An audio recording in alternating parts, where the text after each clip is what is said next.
અત્યારે તમે રખડી ખાવામાં મજા આવશે, બાઇક ઉપર ફરવામાં મજા આવશે, પાનના ગલે બેસવાની મજા આવશે, પછી સોસાયટીના નાકા ઉપર બેસવાની મજા આવશે, આખો દિવસ 2020 વન ડે ઇન્ટરનેશનલ જોવાની મજા આવશે, એની ચર્ચા કરવાની મજા આવશે, આ મફતિયું ઇન્ટરનેટ આવ્યું છે એનું 2-4 કલાક જોવાની મજા આવશે. પણ એ અત્યારે 5 વર્ષ મજા કરશો ને પછી આખી જિંદગી મજૂરી જ કરવાની છે. અને અત્યારે 5 વર્ષ આ બધું જ બાજુ પર મૂકીને જો સારું ભણશો તો શું તમારી કારકિર્દી થશે? તમે એવા લોકોને મળ્યા નથી ને એટલે તમને આ વિઝન ખુલ્યું નથી. ત્યાં પૂનામાં અમારા એક મિત્ર છે, એ અમે 2008ની સાલમાં એક કાર્યક્રમમાં એટલે ભેગા થયા, પછી પરિચય થયો, સાહજિક વાર્તાલાપમાં એકબીજાના વિચારો સારા મળ્યા એટલે અમે સારા મિત્ર થયા. એ વ્યક્તિ ભારતમાં એક જ એવી વ્યક્તિ છે કે જે CA, CS અને MBA ત્રણેયમાં ગોલ્ડ મેડલ છે. He is a gold medalist as a CA, CS and MBA. 2008માં એમને પૂછ્યું, એમનું નામ માધવ ગનપુલે. મેં કહ્યું Madhav, what is your salary? અત્યારે તારો પગાર કેટલો છે? મેં કહ્યું હું એટલા માટે પૂછું છું કે કોઈક વખત યુવાનોને વાત કરતા હોય તો સ્ટેટિસ્ટિક્સ પણ આપીએ, પ્રેરણાની સાથે થોડા આંકડાકીય માહિતી આપીએ ને તોય મજા આવે, પ્રેરણા મળે. તો કે સ્વામી અત્યારે મારો સેલેરી છે 8 કરોડ, વર્ષે 8 કરોડનો પગાર, એટલે મહિને 65 લાખ, રોજના 2 લાખ રૂપિયાનો પગાર. ખબર પડી શું બોલું છું? કે બપોરિયા પછી બધી છાસ બાસ પીધી તે બધું એમને ટાઢકમાં જાય છે. He earns a salary of 2 lakh rupees per day. રોજનો 2 lakh રૂપિયાનો એનો પગાર છે, મહિને એનો 65 લાખ રૂપિયા, વર્ષે 8 કરોડ. હમણાં થોડા બે મહિના પહેલા એમનો જન્મદિવસ એટલે મેં વળી વિશ કર્યું. સવારે 10-10:30 થઈ ગયા એટલે મેં મેસેજ મૂક્યો, કદાચ ઓફિસમાં બેઠા હોય ને ડિસ્ટર્બ થાય હું ફોન કરું તો, એટલે મેં મેસેજ હેપી બર્થડેનો મૂક્યો એને. તેનો તરત ફોન આવ્યો કે સ્વામી હું તો ગાડીમાં જ છું, ટ્રાવેલિંગ કરું છું, આજે કલાક જરા મોડો છું ઓફિસ જવામાં, એટલે આપણે ઘણા વખત વાત નથી થઈ, એટલે મેં કહ્યું ફોન કરું. એટલે મેં કહ્યું સારું. મેં કહ્યું મેં એટલે કર્યો નહીં, મેં કહ્યું તમે ઓફિસ હશો? તો કે ના. પછી કમ્ફર્ટેબલી વાત થઈ.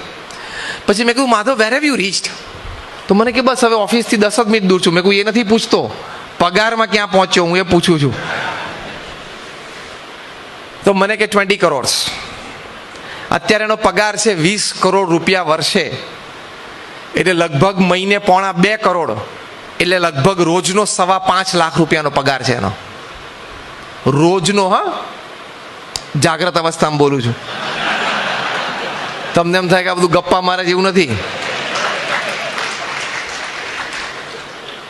પર day his salary is 5,25,000 rupees. વર્ષેનો 20 કરોડ રૂપિયાનો પગાર છે, એટલે રોજનો 5 લાખ રૂપિયાનો પગાર થાય.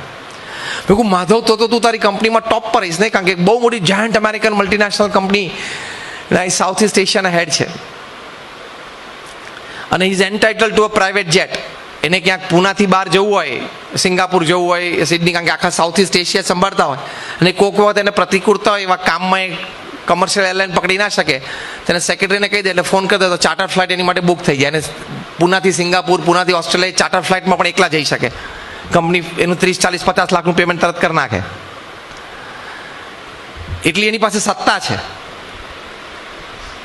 તો મેં પૂછ્યું, you must be at the top ને, તું અત્યારે સૌથી પગારમાં તારી કંપનીમાં નંબર 1 આવીશ? મને કે ના, હું તો 7મા નંબરે છું, પગારની દ્રષ્ટિએ મારો 7મો નંબર છે. My god, who is at the top? તો કે અમારો વર્લ્ડ CEO બેસે છે દુબઈમાં, એ નંબર 1 છે પગારમાં. મેં કહ્યું એનો પગાર કેટલો છે? તો કે 180 કરોડ રૂપિયા વર્ષે. આવી 10 વર્ષ નોકરી કરી હોત મજા આવી જાય કે નહીં? હસો છો પણ એવી મહેનત કરવી પડે. પછી કે આજે તો આખો દિવસ સેમિનારમાં 2 પ્રવચન સાંભળવાની એટલું બધું મગજ થાકી ગયું છે ને, જીઓ ખોલ કે એમાં કશું નહીં થાય, એમાં તારું કશું નહીં વળે, એમાં તારે 10,000ની નોકરી જ કરવાની છે, 8,000ની 6,000ની, બાકી તારું કંઈ નથી થવાનું એમાં. 180 કરોડનો પગાર વર્ષે, એટલે મહિને 15 કરોડ, રોજનો 50 લાખ રૂપિયાનો પગાર, 50 લાખ રૂપીઝ પર ડે. ખબર પડે છે ને શું આંકડા બોલું છું? રોજનો 50 લાખ રૂપિયાનો પગાર. આ વાત તમે કોઈ દિવસ પહેલા સાંભળેલી? આમ હા કે નામ ટ્રુથફુલી કહો. તો આ તો હજી મેં નાની વાતો કરી છે, હજી મોટી તો બહુ બાકી છે. આ તો હું જેને પર્સનલી મળ્યો છું, મેં એને રૂબરૂ જોયા છે અને મારા મિત્ર છે એની હું વાત કરું છું કે એનો રોજનો 50 લાખ રૂપિયાનો પગાર છે. તમે ઇમેજિન તો કરો, રોજનો 50 લાખ રૂપિયાનો પગાર એટલે વ્યક્તિ, એની બુદ્ધિ શક્તિ, એનું ભણતર, એ જે કામ કરતા હશે, જે લેવલે નિર્ણયો લેતા હશે, જે લેવલના લોકોને મળતા હશે.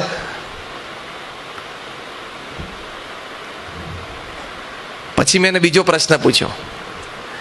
મેં કહું 100 કરોડથી વધારે પગાર હોય વર્ષે, એવી પૃથ્વી ઉપર વ્યક્તિઓ કેટલી હશે કે જેનો વર્ષે 100 કરોડનો પગાર હોય?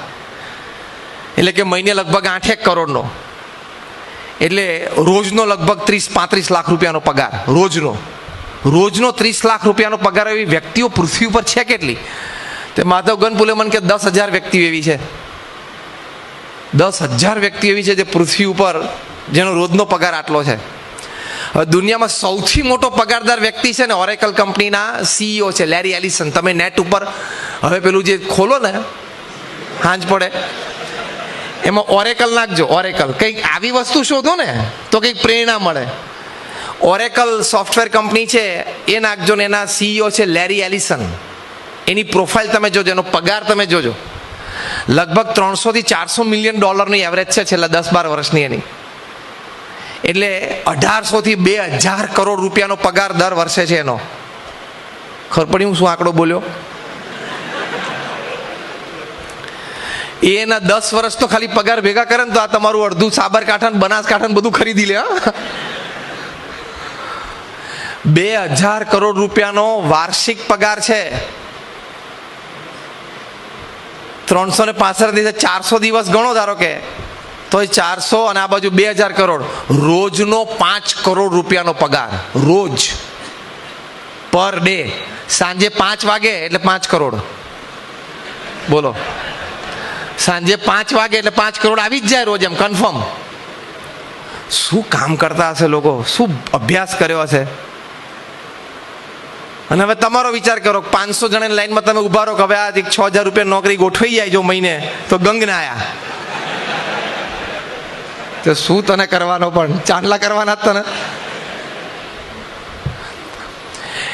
એટલે આપણે આપણા કુટુંબને જો સુખી કરવું હોય તો તમે બધા યુવાનો અહીંયા બેઠા છો, ખૂબ સારો અભ્યાસ કરજો.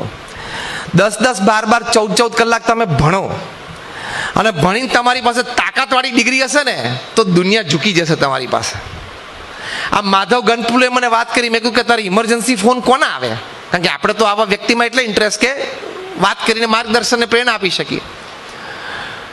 તેણે મને કીધું કે સ્વામી, ભારતના જે ટોપ 25 બિઝનેસમેન છે ને, ઇન્ક્લુડિંગ અંબાની, એને પણ ટેક્સેશનમાં, ઇન્કમ ટેક્સમાં, લીગલી કંઈક મોટો ઇસ્યુ આવે ને, મને પર્સનલી ફોન કરે. અને એ જે પર્સનલ ફોન આવે એમાં જે સલાહ જે આપે ને, એ સલાહની કિંમત બહુ જ જુદી થઈ જાય. હા, એ જે 2 મિનિટની 5 મિનિટની સલાહ આપે ને, અગત્યનો કાયદો બતાવે ને, એની કિંમત કરોડો રૂપિયા ચાર્જ કરે. કિંમત એની જ છે ને. બુદ્ધિ જો તમારા બાપની હશે, એટલે કે તમે ખૂબ સારું ભણ્યા હશો, તો તમે જ્યાં જશો ત્યાં તમે રાજા છો. તમે જ્યાં જશો ત્યાં દુનિયા તમારી ચરણોમાં ઝૂકી જશે. અને અત્યારે તમે બધા યુવાનો બેઠા સારું અભ્યાસ નહીં કરો, રખડી ખાશો, આનંદ કરશો. અને જેને તમે જોવો છો સ્ક્રીન ઉપર કે મફત ઇન્ટરનેટમાં બધે જોવો છો, એ બધા એક કક્ષા એમને એમ નથી પહોંચ્યા, જબરદસ્ત પુરુષાર્થ કરીને પહોંચ્યા છે, ત્યારે પોતાના કુટુંબને સુખી કરી શક્યા છે. સચિન તેંડુલકરને આપણે બધાએ રમતા જોયા છે. God gifted cricketer, God gifted talent, પણ કેટલો પુરુષાર્થ. જ્યારે એમને 20 વર્ષ પૂરા થયા આંતરરાષ્ટ્રીય ક્રિકેટમાં, ત્યારે એમને પૂછ્યું, what is the secret of your success? તમારી સિદ્ધિનું રહસ્ય શું? સચિન તેંડુલકર બોલ્યા કે છેલ્લા 20 વર્ષમાં મારો એક પણ દિવસ એવું નથી કે સવારે 6 વાગે ગ્રાઉન્ડ ઉપર હું પહેલો બોલ ના રમ્યો હોઉં. આને પુરુષાર્થ કહેવાય, આને શિસ્ત કહેવાય, આને નિયમિતતા કહેવાય. અને આ પેલો સવારે 10 વાગે ઉઠે, કેમ? તો કે બસ હવે વેકેશન છે ને, કાંઈ નથી કરવાનું, એમ કહીને આળસ મળે. બસ તારે જિંદગીમાં અમે કાંઈ નથી કરવાનું. સચિન તેંડુલકરને ઇન્ટરવ્યુઅરે પૂછ્યું કે તમે આગલા દિવસે સેન્ચુરી કે ડબલ સેન્ચુરી કરી હોય તો સચિન તેંડુલકર બોલ્યા, even if I have scored a century on the previous day, next day at 6 I am at the nets. સવારે 6 વાગે નેટ ઉપર પહેલો બોલ રમવાનો. પછી એ બોલ્યા 500 બોલ રમું ને પછી મોબાઈલ અડું. આ તો પથારીમથી ઉઠતા વેત મોબાઈલ પકડે કે કંઈક અગત્યના સમાચાર. શું નરેન્દ્ર મોદીનો ફોન આવવાનો તને? તારા જેવા એને 125 કરોડ છે, તને ઓળખતોય નથી. હવે તારે કે પ્રધાનમંત્રીનો ફોન આવવાનો સવારના પોરમાં તું આમ મોબાઈલ ચાલુ કરે છે? તારો અભ્યાસ છે, તારે તારું કામ છે એ કર ને. એ વ્યક્તિ પ્રધાનમંત્રી તરીકે જો સવારથી રાત સુધી કેટલા કાર્યરત રહે છે અને કેવા કામ કરે છે. તો દરેક છે, સચિન તેંડુલકર હોય કે બીજા કોઈ પણ ક્ષેત્રમાં જે આગળ વધ્યા હોય, જબરદસ્ત પુરુષાર્થ કરે છે. તો તમે સારો અભ્યાસ કરી, સારી ડિગ્રી પ્રાપ્ત કરી, સારી કારકિર્દી બનાવી અને તમારા કુટુંબને તમે સુખી કરી શકો છો, તને મને ધને સર્વ પ્રકારે. અને હજી બાજી તમારા હાથમાં છે. અહીંયા અભ્યાસ કરતા કેટલા યુવાનો બેઠા છે? આંગળી ઊંચી કરો. હા, કેટલા? લગભગ